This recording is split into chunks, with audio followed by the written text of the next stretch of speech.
Battleground number 2 will be on Dragonshire. Simplicity opting for first pick.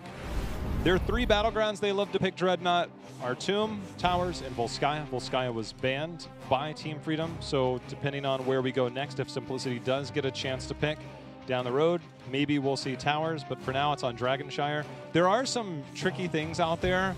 There's been rumors for a while, and they said, please don't say anything. But damage reduction stacks, and there are certain combos in the game that are insane. And that was one of them, Tyrande plus Leo. It's pretty wild to think about. Test it out for yourself. Let us know. It's really only in a coordinated environment. It helps in every step of the way, depending on enemy compositions, who you're playing against, how to set up. But when you can stack them as a team, it's pretty terrifying because you're like, oh, that's nice. Those are really good abilities, but the numbers, they look tiny. Like, that's cute. It's reverse armor, you know? Yeah. It's rather than build up my tank to tank that much damage, I'm just going to remove the damage from the other side of the battlefield. It's the exact same trade-off, though. And not exact same. There are, for anybody who's going to be nitpicky, I know there are technically qualms that you can be like, well, this is going to interact this way if you adjust it, but overall speaking, you can just look at it as that's 90% armor to my entire team, at least from that character's perspective. So it's like having your L. Yeah.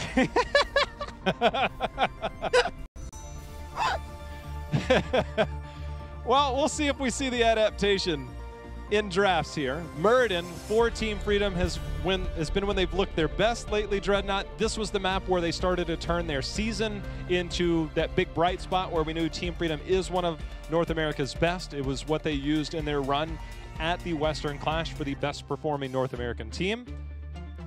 The Tyrande was picked up, the Johanna in response by Simplicity. We're on opposite sides now. Is Simplicity willing to first pick into that, and will we see the same type of counterplay? I'll say this, if I'm on Tomb of the Spider Queen compared to Dragonshire, I look at Dragonshire as way more Tyrande-oriented battleground than Tomb of the Spider Queen. Even though in the past that was kind of the opposite of a statement, you'd look at Tomb as a little bit, you know, kind of more incentivized, purely based on the 2v2 skirmishing capabilities and having the opportunity to get auto attack resets is way higher chances on Dragonshire. There's very rarely a full 5-on-5 kind of commitment, and that isolation to the offlane and the kill potential and crowd control she provides. It's kind of, you know, like when you have Karzim plus a range on bottom, you go, yeah, we can't move up, they're going to kill us. Again, Tyrande is the support that makes that happen. Well, this battleground brings up that mid lane dynamic of who's flexing to that mid lane. If you have a Johanna, she can be that supplemental wave clear. But then I look at a team like Team Freedom, and I see that the amount of Phoenix games that we've gotten from Yoda, the Jaina potentially, even the Tassadar, things like that do excellent to move to that mid lane. That's a more cautious, controlling the map approach. But we've also seen teams Dreadnought, now that Genji's banned, but it's a matter of having the lethal, like a Thrall, like a Zeratul, flex between that mid-top lane and put more of that top lane pressure. So there's the difference of opinion, and when I look at Team Freedom versus a team like Simplicity, I wonder if they might try and play around that. I do think that that is something that we should be able to expect from Simplicity, even more so with the being able to bring the team fight here. But we're going to see them bring the team fight with that first pick, Maiev, something they have been relying on the past 2 weeks pretty consistently to try and bring that team fight and have the kill potential within the 4-man. Looks really good to force the initiation, something that Simplicity can struggle with within the past. Not so much over the last game, though. This Freedom opens up here with a Dahaka and a Tyrande. Offlane priority and kill potential within the forward. A lot of consideration here, and soft synergy between Dahaka and Tyrande. See if Simplicity goes back into the Johanna, or whether we get the Muradin. The Muradin is when they're their most lethal. The Johanna is more of the, well, that's fine, I'll just blind that target. When you have a good Maiev player on your team and you have a Johanna, most of the time you say, I need my tank to be the initiator. I need you to make the plays. But when you have a Maiev, Maiev can be the initiator, and Johanna can simply condemn, follow up, and lock them down in place a little longer. I've really liked that comp for a long time. There's so much synergy when you have a Maiev. If Maiev is the main initiator, the game looks entirely different. If you're relying on your tank, then it is a higher priority on CC in some other areas.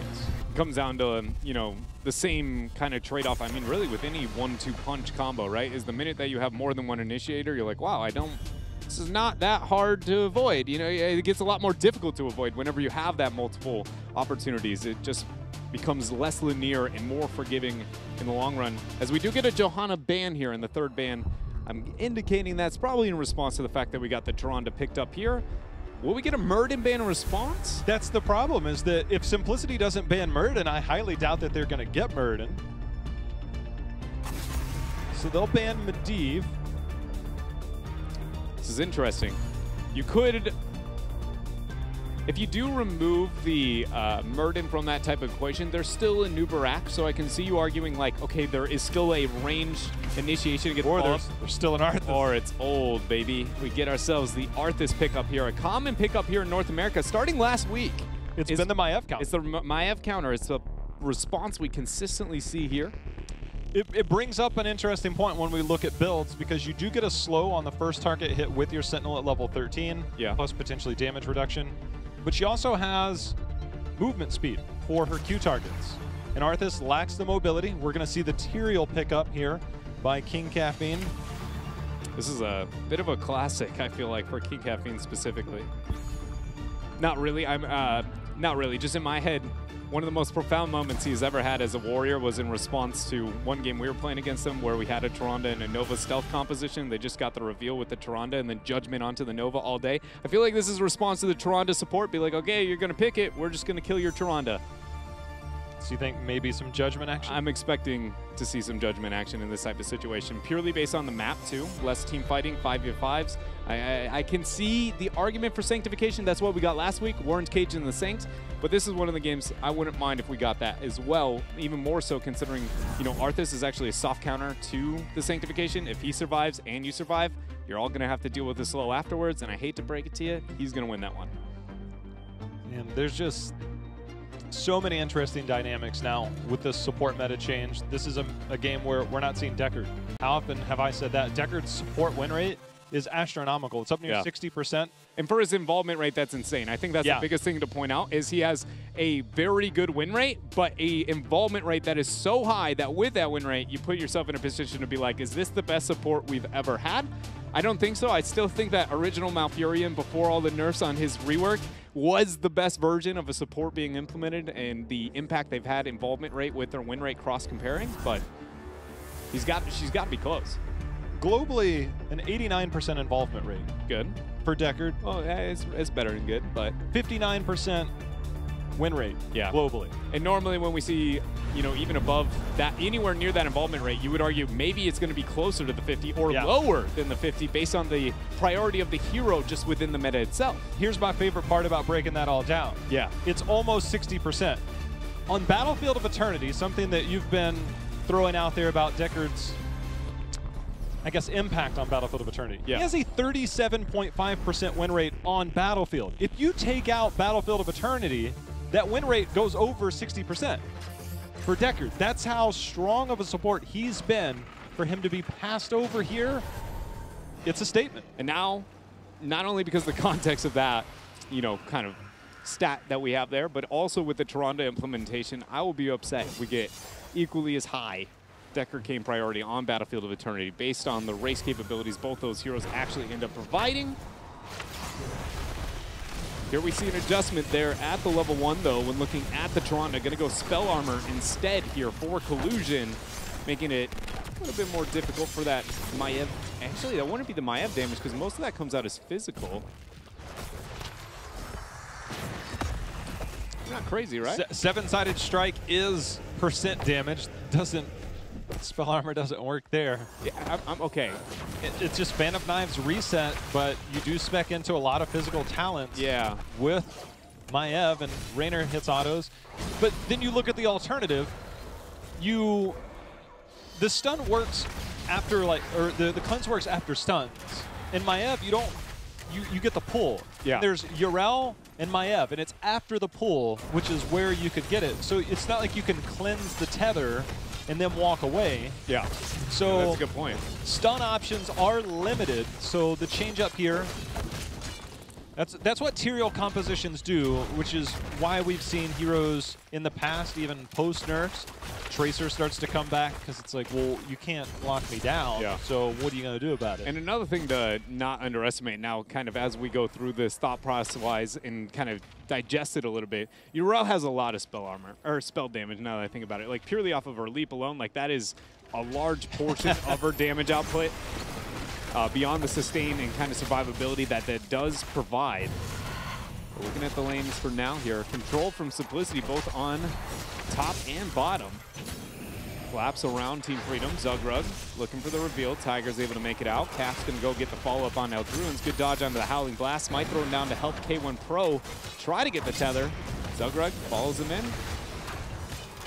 Nothing really too successful for either side as the wet noodle fight continues. Collusion's going to be the focus now. Lunar Flare goes down. K1 Pro didn't get the tether before the vault. I don't know if he had it off cooldown, but there goes the leap in. Tiger JK gets interrupted. Arthas first to drop. Posty throwing the damage onto Collusion. Now Nasmus on an island. There's the burrow. Passive down. Another kill here. And Dragonite, I feel like. Nope, not Dragonite. Thrall denies it on bottom, but great job from Simplicity. Team Freedom elected to stay in a majority of that, even running all the way into the tower to absorb shots to try and keep the lockdown. Lutano trying to get some of the damage in. Unable to do so in terms of confirming a kill. So Simplicity with the early double is a very good start for them in this situation. That is a support getting in the DK. In this composition, I would say that's not too big of a setback, not only because of the Tyrael, but then also just based on the fact that it's a Karazim, like he doesn't have the best healing output here. So the fact that early Dragonite over to Simplicity, great job here for them, getting this tempo and momentum into their favor. Important thing here, though, is keep it up, as this is a very different opening from the last game. One thing, I guess, that I do want to bring back here towards the spell armor opportunity when we're considering like versus Maiev. One of the reasons I didn't look at Maiev as like that is a high spell armor is because I personally feel like a lot of her damage comes from that 4 and the resets on the level 4 having that AoE damage, and it's purely physical, which is going to make that a little bit more difficult. So I do think even if the K1 Pro resets come in, I feel like Maiev wins that trade even with the talent adjustment here for Collusion. It's just something to look at now that we've got ourselves new Tronda. There's the boot back. Just able to dodge that. I think he got stunned during the first initial dash attempt. Second one, able to make it. You see the pickup there at level 7 for Simplicity. No standard, or no deviation really from anybody too far there. Seems to be the same here for Team Freedom as Tronda build sitting the exact same that it was before. We did not get the Seeker pickup here in this game, but there also is no Sergeant Hammer on the other side. What's fun was earlier in EU, there was a Li Ming game on Battlefield of Eternity, no hammer, but we did get Triumvirate for that cooldown reduction on that orb. That's a map where I've always wondered if it would come out regardless of a hammer. We saw that earlier. Yeah. I think they've been watching some North American action because we've been heavy in that. With the changes or the adaptation towards Sergeant Hammer, I think everybody expected that, but we started seeing it outside of the Sergeant Hammer compositions lately here in North America. Howling Blast not able to land there. One thing to keep in mind here, J-How, is because we did get the Rhine at level 1, there's never going to be that extended Howling Blast setup. Howling Blast is always going to be that exact same range. Yeah. And there is a lot of mobility on Simplicity, so much so that I don't see a world outside of Simplicity volunteering for the team fight that Arthas really has that, ooh, you know, this is the Howling Blast that turns around these fights. I can understand the block charges.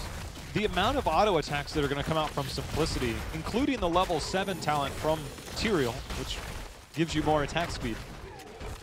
That's a lot of attacks coming your way in very rapid succession. And there are some coming out against Yoda. There's going to be another kill for Simplicity, stretching their lead to a full level and rounding level 10 momentarily at a perfect time as it's 5 seconds away from the Shrine's activate. And we're about to find out if we get our Sanctification or the Judgment. It's going to be the Sanct, so kicking it like they did last week here for Simplicity. The Warden's Cage all in, not for picks. So we'll see if they get that all in here. Great body blocks by King Cap being K1 Pro with the follow-up tether. I can tell you this much, Arthas felt all sides of that 7-sided strike. Just each one of them, my goodness.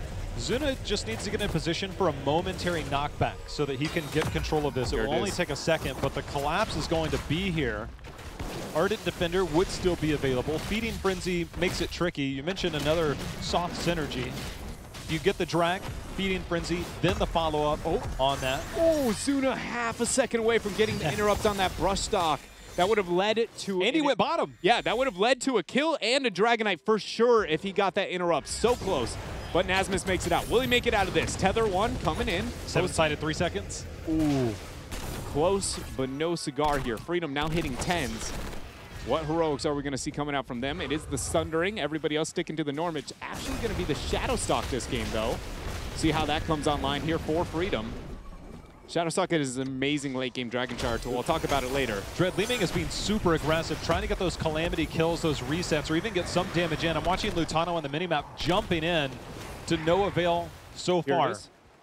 I would really love to see Freedom break Fog and try and get an initiation with that in some way, shape, or form. We'll find out. Delusion under pressure. There's the Shadowstalk coming in. The Sundering landing onto two-man root. 7-sided goes down, and there goes the Ardent Defender. K1 Pro in a bad spot as he gets the Warden's Cage out. Huge hammer there from Zuna. Pushes 4 members of Freedom against the wall. Howling Blast goes in. K1 Pro starts the channel. Dragon Knight online, but look at what cost. Simplicity lose 1 here. King Caffeine down on the Tyrael. See if they lose another.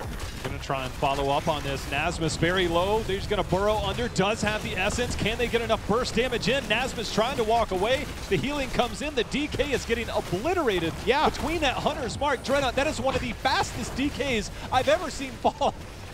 I was gonna ask you, hey Jay, do you remember the Dragon Knight? Because I don't.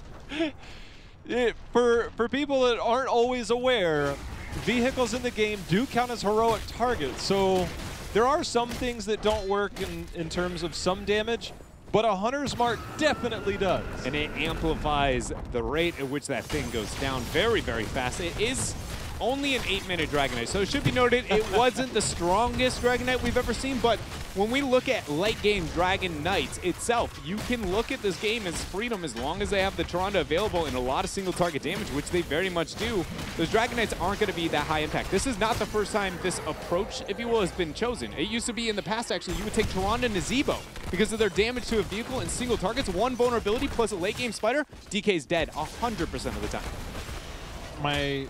One of my favorite changes was when they made vehicles unstoppable, because we started to get a lot of control. I think it was around this time last year because Kel'Thuzad came out and was chaining everybody.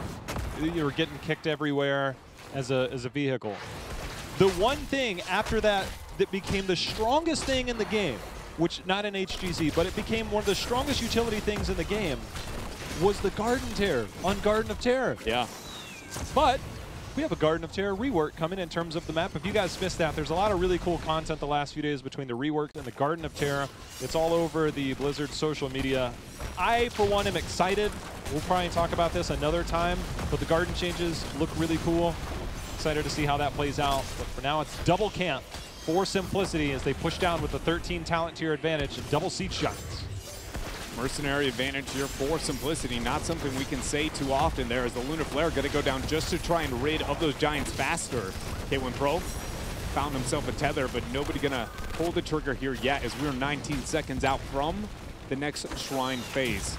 Simplicity look like they have gotten what they wanted here over bottom through that key front wall and now look to back it out. Freedom is now at a turning point, I feel, in Dragonshire now that they've got the 13 talents here in this next phase. They need to find a way to make this composition function. Otherwise, Simplicity is just going to keep getting that macro Dragonshire pressure and keep winning when it comes to these kills. Everybody's rotating up here to the top. Artha sniffing out the mid bush. Does trade glances with Hosty on that Raynor. Lane control with that camp still being pushed out in favor of Team Freedom. I wondered if we would get the movement speed. Instead, the harsh Moonlight. Negative armor can only go to -25. So we're seeing the Dark Swarm, that's -10, coupled with the Tyrande. They can follow that up. It's the max -25 they could get in a team fight. Simplicity keeping themselves here towards top. Freedom have the global advantage, so they can send Dahaka towards the bottom lane and then reinitiate on the top half of the battleground. So not going to go for a Howling Blast attempt there. Dahaka didn't pick up bottom shrine either immediately here. So it's kind of a bamboozle approach, if you will, for Freedom on the top half. Arthas and friends showing though, so it's giving too much information for it to be a major play here. It's just delaying that Dragon Knight opportunity. Freedom, you can tell, they're feeling this pressure, J-How. Simplicity will extend their lead, taking down that fort, increases their race towards 16. So if they're feeling the pressure now, in about 30, 45 seconds when they're looking up and it's 16, it'll actually be quicker than that. They're looking at 16, that pressure is only going to get amplified, but it's up to Simplicity. We've seen clever rotations out using the Dahaka from Team Freedom. It's up to Simplicity to take advantage of that 16. See if they can manage. This would be a great place. This Holy Ground choke points Not right only here. Holy Ground, 7-sided is such a good setup in these type of chokes. There you go, wave 100 fists. Here's the 7-sided. A lot of value there. Zugrog ends up surviving. The Lunar Flare going down. K1 Pro has to drop the vault, but Simplicity have 2 members on the backside. There's the Holy Ground. There's the Sanctification. Jay, how that was textbook here from Simplicity, and they're not done. They're going to track down Collusion here. There's no way he makes it out alive. But I believe, I was trying to keep an eye on that top part, I believe Isolation missed onto that Tyro. He tried to surprise him. He had vision coming from the mid lane into the bush. He tried to hit him blindly so that he couldn't dodge it. And I believe it was just outside of max range. We'd have to take a second look at that. But if that's not available, that is something we can actually see. Watch the top right of your screen. You can see Nasmus pathing up. Oh, yeah. Missed the Isolation. Well, it wasn't even totally necessarily a miss there. If King Caffeine was not interrupted at all in his movement, that Isolation connects at mass range. But a body block coming out from Li Ming, sidestepping 2 seconds and getting distracted there means that's an Isolation that really only, you know, catches itself some nice breeze. Yeah, I'm glad we were able to take another look at that. That might have... it still would have been hard for Team Freedom to walk away from that. So we're going to see the drag will delay this momentarily. Simplicity trying to confirm a DK. It's 13.5 minutes in, and I think it's important to note is we'll see if Nasmus can, highly unlikely, makes it out of here. But you mentioned this part earlier, Dreadnought, is we're actually seeing on the mini-map, I was watching Kerosene making sure to dodge the owl or block the owl if it came in. But you mentioned the Hunter's Mark. The Hunter's Mark reducing this. This is only a 13-minute DK. It's not exactly you can walk up to core and in the game. Yeah, you very much can. And so now it's in a tough position here. One thing we do have to consider, though, Karazim, one of the better sieging supports. Arn Defender, pretty good on the core. Raynor, one of the better ones on the core. And Sanctification. So Tyrael is going to suicide this Dragonite as, not as fast as possible, but with reasonably fast, and then Sanct into an all-in afterwards. They want this Dragonite to die after the core falls to about 80%. Bazuna gonna fall low. 7-sided strike ends up going down. Simplicity is trying to end this game. 14 minutes in here. The shielding on the core is still there as the Hunter's Mark goes down. Sanctification is not gonna be here, and that is not the damage they wanted, J-How. Isolation is there, and things are falling apart for Simplicity. And they're not able to get there. The Eldruins goes out, but K1 Pro goes back in, trying to get the lockdown, trying to get any type of kill, but he's gonna go down. There's reset number 1 for Lutano going in, but he's low on mana. See if he can get any type of follow-up. Nice knockback there by Zuna. Things starting to dodge. Tiger JK trying to make some plays of his own, does get the trade out there and dashes out. If you ever wondered why we talk about Tiger JK on Karazim, that is right there. The man has no fear. He might not be done either. He has enough mana to go in and get a kill onto Collusion or Lutano. Lutano falling very low. There's the setup as the follow-up to the Holy or Eldruins. Tiger, if he goes in, this is going to be a problem. He finds Yoda. Punch set number 1, 2, and that is good night. Thrall has gone down, but the drag onto King Caffeine, he is falling very low. Tiger JK goes back in onto Lutano, lays down the 7-sided. Not enough kills to get the damage onto Collusion, but a reset over to Lutano. 2-man Raw Lunar Flare out from Collusion, and Simplicity now are going to lose 4 members to 2, a 5th possibly here as Hosty drops. This is wild. The distraction by the Arthas. My favorite part about that Arthas was we saw the tether from Maiev. This was before it all broke down. We saw the tether on Maiev and the 7-sided strike ring. He towed that line and didn't eat that damage, and it was one of the things that bought enough time. I think some miscommunication in terms of the approach. I liked what you said. Get on there, get the shields down, get it down enough. You have so much damage potentially coming out. But a minor distraction by Team Freedom keeps them in the game. Yeah, the biggest thing to indicate there for Simplicity as to why that went so sour with the core approach, at least. The skirmishing, there's a whole nother case that you got to look at the fine print, if you will, in those type of situations. But it was the Dragonite separation from everybody else. Everyone else was so concerned about setting up for those kills and not focusing in. There was not enough damage on the core. And even more so, when the Dragonite dies, what was the first thing we expected? It's the Sanct follow-up. Everyone's gone. So Eldruins had to be used. Everybody had to back out. And it was Freedom forcing them off the core, mixed with a bit of miscommunication there for Simplicity that led to that delay and this Dragonite. Shades of Towers of Doom there. They had enough members on the battleground and what seemed like enough utility to get through there. Instead, they'll give up the DK. Almost level 20 will make it an easier defense. Anybody, if they survive it. Yeah, wondering what Towers of Doom, hold on, we're alluding to. Was the backdoor boss, if you will, that kind of was given up by Simplicity macro-wise. Last time we got them in a series, Cap falling low. It's enough for a kill there. Good Howling Blast all in from Team Freedom. And suddenly the counter snowball feels like it's beginning, J-How. Siege Giants will be here to empower this DK. One more kill, and this will go. Right now, Simplicity can hold. They might give up a keep. They would like to hold on to it. But if they give up a kill and Zugrug lands something once this wall goes down and there's a kill, it might be game over. And Toronto Simplicity has to be careful. Is one of the best at making that happen. They do end up landing the stun onto Hosty there, but nobody trying to get the follow-up. Keep falling pretty low now, 50%, as it's still the focus here for Freedom. Only 11% remains on their Dragonite, 20 seconds out. This is one of those moments I'd actually like to see an early cancellation on the Dragonite after that well goes down and immediately pick up those Giants in the bottom left. Tyrael will not be there, so painting the battleground into your favor and then manipulating a siege on top or mid after would really be able to help out.